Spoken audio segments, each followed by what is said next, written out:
ప్రసక్తి లేదని అన్నారు. కేంద్ర మంత్రి బండి సంజయ్ వ్యాఖ్యలను ఖండించారు పౌర హక్కుల సంఘం నేతలు. అటవిక న్యాయాన్ని అమలు చేసేలా బండి సంజయ్ మాట్లాడటం సరికాదని అన్నారు.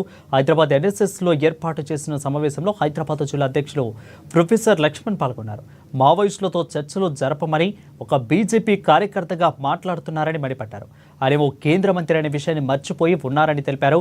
ప్రజాస్వామ్యాన్ని గౌరవించి చర్చలకు తనవంతుగా కృషి చేయాలని అన్నారు పౌర హక్కుల సంఘం నేతలు.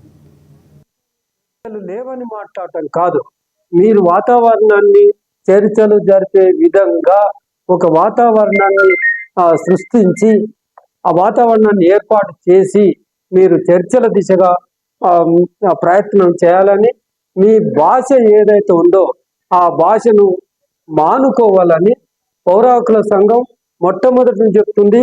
ఒకసారి హింస ప్రారంభమైతే ఆ హింస అనేది రాజ్యం వైపు నుంచే హింస ప్రారంభం అవుతుంది.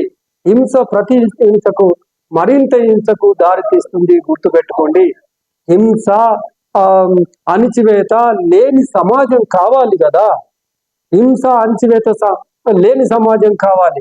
కర్రెగుట్టలో మీరు వేలాది మందిని 25,000 మంది సైన్యాన్ని మోహరించి 22వ తారీఖు నుంచి ఇప్పటి వరకు మీకు అక్కడ మీ బలగాలు ఉన్నాయి.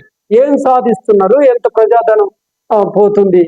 ఈ మొత్తం ఘర్షణలో, ఈ మొత్తం యుద్ధ వాతావరణంలో ఆదివాసులు చనిపోవటమే కాదు, మావోయిస్టులు చనిపోవటమే కాదు, ఇక్కడ బలగాల ప్రాణ నష్టం కూడా జరిగే ప్రమాదం ఉంది. కనుక మీరు కొంచెం తగ్గి మీ భాషను మార్చుకొని ఒక మంత్రిగా మాట్లాడండి. ఇక కామారెడ్డి జిల్లాలో ఓవైపు కొనుగోలు కేంద్రాల్లో మందకుడిగా కొనుగోలు